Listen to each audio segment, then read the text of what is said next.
तावड़ू से नगर पालिका के चेयरपर्सन उम्मीदवार पायल सोनी को घंटी चुनाव चिन्ह मिला तो महिलाओं का झुंड हाथों में घंटी लेकर उसे बजाकर अजीबोगरीब तरीके से चुनाव प्रचार करने में जुट गए हैं। महिला उम्मीदवार इस बार मैदान में हैं, इसलिए पुरुषों के मुकाबले महिलाएं अधिक संख्या में उम्मीदवारों के साथ वोट मांगते हुए शहर में जगह जगह दिखाई पड़ रही हैं। अभी राजनीतिक दलों ने अपने पत्ते नहीं खोले हैं, वह किस उम्मीदवार को अपना समर्थन देंगे, लेकिन चेयरपर्सन के लिए चुनाव लड़ रही अधिकतर महिलाएं भारतीय जनता पार्टी की समर्थक बताई जा रही हैं। इसलिए तावड़ू में ऊंट किस करवट बैठेगा ये तो आने वाला वक्त ही बताएगा, लेकिन 10 महिला उम्मीदवार अध्यक्ष पद के लिए जीतोड़ कोशिश कर रही हैं। आपको बता दें कि महिला उम्मीदवार का कहना है कि शहर में महिला सुरक्षा पुख्ता नहीं है, सीसीटीवी कैमरे लगाने की जरूरत है। खेल, पार्क, स्टेडियम, सड़क, गली सफाई से लेकर नगर पालिका कार्यालय में जो एनओसी एवं प्रॉपर्टी आईडी इत्यादि के मामले में करप्शन है, इसको पूरी तरह से खत्म करना है। इस मामले में हमारी टीम ने कई चेयरपर्सन पद की उम्मीदवार महिलाओं से भी विस्तार पूर्वक बातचीत की है। आप देख रहे हैं तावड़ू से साहिद मेवाती के साथ लियाकत अली की रिपोर्ट। हमारे चैनल को सब्सक्राइब जरूर कर लीजिएगा और रोजाना देखते रहिएगा जिले की तमाम छोटी बड़ी खबरें। तो सबको बहुत बहुत नमस्कार। जीत और हार की बात तो सर हम जब करेंगे जब मेरा पहला जो कोशिश है, जो पहले मेरा इस क्षेत्र के लिए जो पहला जो वो है जागरूक करने की। अगर जीत हार तो बाद की बात, अगर मेरी बात 10 लोगों के दिल तक भी पहुंच गई ना, 10 माताएं, कोई भी हो, माताएं, हमारे बड़े बुजुर्ग हैं, कोई बच्चा है, किसी के दिल तक भी वो बात पहुंच गई, उनके दिल में वो बात बस गई और उस बात को लेके फिर वो आगे मैं करूं ना करूं वो भी कर पाए तो भी मेरे लिए बहुत बड़ी बात होगी सर। ये मेरा बोलना है। तावड़ू शहर के मुद्दों की अगर बात करें, जी सर, मुद्दे हमारे सारे सर विकास से लेकर हैं। हमारा जो तावड़ू क्षेत्र है ना सर, वो दिल्ली एनसीआर से बिल्कुल सटा हुआ है, ज्यादा दूरी पे नहीं है। और जहाँ से मैं पढ़ाई करके आई हूँ सर, वहां में और यहाँ में इतना फर्क है सर। हमारा जो ये मेवात का ये जो हिस्सा चल रहा है ना, ये कम से कम 20 से 25 साल पिछड़ा चल रहा है in terms of amenities, infrastructure, in terms of facilities that are available. अब हम बात करते हैं हमारे जो बेसिक जो हमारी जरूरतें हैं, हमारी सड़क, पानी, बिजली, हमारी यहाँ पे लाइट, समझ रहे हैं, शिक्षा, हमारा स्वास्थ्य, हम सब इन चीजों में अभी भी बहुत पीछे चल रहे हैं। सड़कों की हालत की तो मुझे बता नहीं, आज का दैनिक जागरण भी अगर कोई उठा के पड़ेगा ना सर सुबह का, उसमें भी कि पूरे पैसे तो बहुत खर्च होते हैं पर अभी भी सड़कों का निवारण नहीं हुआ है, ऐसा आर्टिकल है। मैंने चलते चलते पढ़ा था सर, मैं फील्ड वर्क के लिए जा रही थी। और बिजली की सब कहते हैं, बिजली गर्मियों में भी सर्दियों में भी, ऐसा नहीं है कि कोई वो है, हर मौसम में बिजली कटती है सर, पूरा पूरा दिन हो जाता है बिजली नहीं आती। जो शिक्षा है, अब शिक्षा में भी हम देखेंगे स्कूल तो बहुत सारे हैं पर क्वालिटी एजुकेशन कहाँ है? क्वालिटी एजुकेशन किसी स्कूल में नहीं है। और उच्च शिक्षा के लिए आप सबको पता है हम बाहर भेजते हैं अपने बच्चों को, यहाँ तावड़ू में कुछ भी नहीं है। अब हेल्थ केयर की लेते हैं सर मुद्दे, अब मैं मुद्दे तो बहुत है सर, लंबा हो जाएगा पर फिर भी मैं कोशिश करूंगी। अब हमारा हेल्थ लेते हैं, जो हमारा स्वास्थ्य है, यहाँ क्लिनिक्स हैं छोटे छोटे। अब हमें कुछ भी बड़ी समस्या हो जाती है ना, उसके लिए हमें या तो भिवाड़ी रेवाड़ी जाना पड़ता है सर, नहीं तो हमें गुड़गांव की तरफ भागना पड़ता है। यहाँ नहीं है ना वो, हम कुछ भी बड़ी समस्या के लिए, बड़ी परेशानी हो जाती है, हमें बाहर ही भागना पड़ता है। अब लेते हैं बाजार की समस्या सर। बाजार में आपको हालत पता है, सड़कें बहुत भिच्ची हैं सर, उनमें काम बहुत है, टूटी हुई हैं, कहीं से गड्ढे हो रहे हैं, कहीं पे वाटर मैनेजमेंट नहीं है, वेस्ट मैनेजमेंट नहीं है, पार्किंग की सुविधा नहीं है। हमारा यहाँ सुनारों का गढ़ है, यहाँ सीसीटीवी कैमरे आपकी सड़क पे बता दीजिए, एक सड़क पे आपको सीसीटीवी कैमरा नहीं मिलेगा। किसी की बाइक चोरी हो जाती है ना, तो उस बेचारे को ये साबित करने के लिए कि उसकी बाइक चोरी हुई है ना, एक वीडियो नहीं मिलती सर छोटी सी। हाँ, किसी के घर में अगर कई लोग आते हैं हमारे घर में, क्योंकि हमारे घर के बाहर कैमरा लग रहा है, कई बार आते हैं सर, थोड़ी सी कोई छोटी सी भी वीडियो क्लिप मिल जाए ना, बहुत सारा लग जाएगा। अब इसके आगे चलते हैं, प्रॉपर्टी आईडी कितना बड़ा मुद्दा है यहाँ ताउडू क्षेत्र में। मैं बता नहीं सकती, जितने भी बड़े बुजुर्ग हैं ना जिनसे मैं मिलती हूँ, अच्छा औरतों की समस्या वो अलग बताती हैं, बच्चे बताते हैं, कुछ जो हमारे यहाँ के जो बुजुर्ग बताते हैं, जो हमारे घर के पुरुष हैं, प्रधान हैं, वो जब जाते हैं बोलते हैं यहाँ प्रॉपर्टी आईडी का मुद्दा बहुत बड़ा है, उसका निवारण होना बहुत जरूरी है। ऑफिशियल में ऐसा नहीं है कि वो नहीं होता, पर सर एनओसी लेने में भी, एक मामूली सी एनओसी लेने में भी ना सर बहुत चक्कर कटने पड़ जाते हैं। तो इन सब में, इन सभी क्षेत्रों में ना बहुत पीछे चल रहा है। अब हमारी महिलाएं हैं, मैं अभी बात कर रही थी सर, ये जो जितनी महिलाएं हैं ये अलग अलग गांवों से आई हैं, तो ये भी मुझे बता रही थी कि जो काम से रिलेटेड है यहाँ, व्यवसाय के लिए या काम की अपॉर्चुनिटीज ज्यादा नहीं है।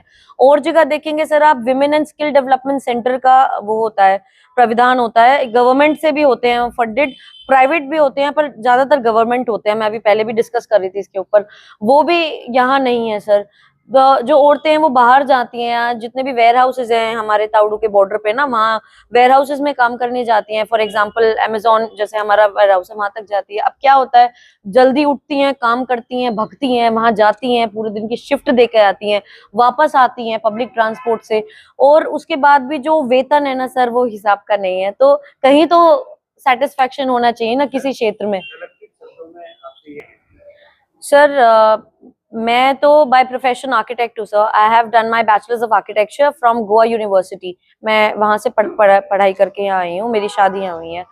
और अब बात करें यहाँ की महिला को सशक्त करने के लिए, सर सबसे पहला जो मुझे लगता है ना, मेरे एक्सपीरियंस से, वो पहली चीज जो यहाँ नहीं है वो है जागरूकता। एक तो जागरूकता नहीं है, सब मतलब यहाँ के क्षेत्र के निवासियों में जागरूकता नहीं है। फिर दूसरा एक चीज हो गई है ऑनलाइन, आजकल सब कुछ ऑनलाइन हो गया है सिस्टम। हम ये भूल जाते हैं कि हमने ऑनलाइन सिस्टम तो कर दिया, पर जो हमारा टारगेट यूजर ग्रुप है या जो टारगेट यूजर्स हैं वो कहाँ से हैं, किस क्षेत्र के हैं, क्या वो मतलब क्या उनके पास ये फैसिलिटी है, क्या वो ये करना जानते हैं, क्या वो जागरूक है इसके प्रति, एक जागरूकता नहीं है सर। फिर किसी को अगर पता भी है ना तो ये काम कैसे होना है, तो भी फिर सिस्टम का फेलियर हो जाता है। जैसे मैंने आपको कहा, एक एनओसी के लिए भी इतने चक्कर लग जाते हैं सर। और अपॉर्चुनिटीज की बात करें, जब शिक्षा ही क्वालिटी नहीं है, पहली बात तो जो मैं पिछड़ा इलाका कह रही हूँ, वैसे तो ग्राउंड रियलिटी इतनी बुरी है नहीं। ग्राउंड रियलिटी में देखोगे तो जो महिलाएं जो आपके सामने आ रही हैं ये ना, ये बहुत वो हैं, बस एक जागरूकता की वजह से पीछे हैं, और किसी वजह से पीछे नहीं है।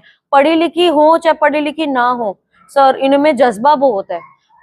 उस जज्बे को सिर्फ एक जागरूकता के माध्यम से हम एक दिशा देंगे ना सर, तो मैं आपको बता नहीं सकती कि हम क्या प्रगति ला सकते हैं। क्योंकि जो हमारा देश का भविष्य है ना, जो हमारे बच्चे हैं छोटे, जो हमारे बुजुर्ग हैं, उनका एक्सपीरियंस तो हमारे पास है, पर हमारे जो बच्चे हैं उनका सबसे पहली जो सीढ़ी होती है आगे बढ़ने की, वो उनकी माँ होती है। अगर हम इन महिलाओं को सशक्त करेंगे ना सर, इन्हें आगे बढ़ाएंगे, तो जरूर हमारा आगे विकास बिल्कुल सुनिश्चित है। सर पहले तो आप सभी का धन्यवाद यहाँ पहुँचने का, तो सभी भाई और बहनों का नमस्कार।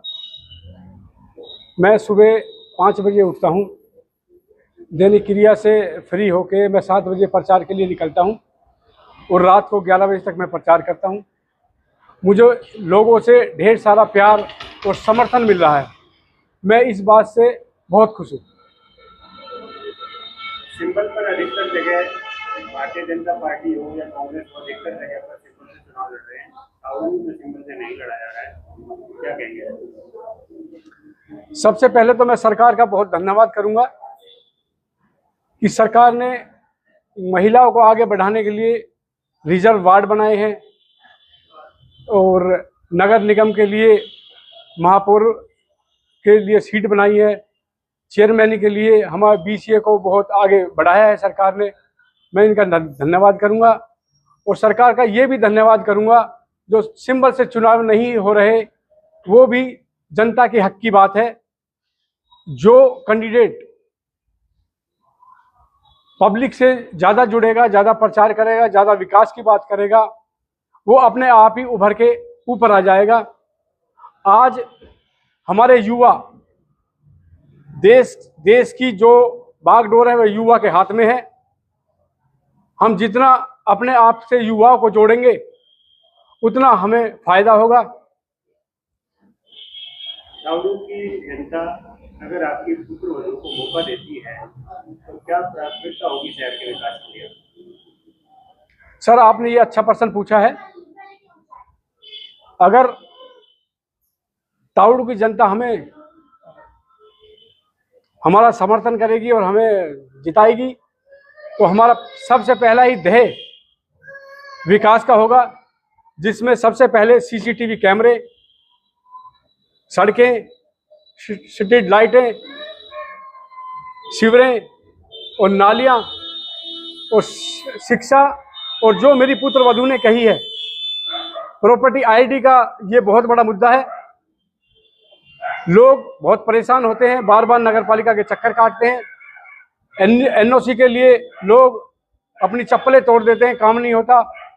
हमारा और हमारी पुत्र वधू का सबसे पहला कार्य प्रॉपर्टी आईडी और एनओसी के लिए होगा। 10 लोग प्रधान पद के लिए चुनावी मैदान में हैं, किससे आप मुकाबला मानते हैं?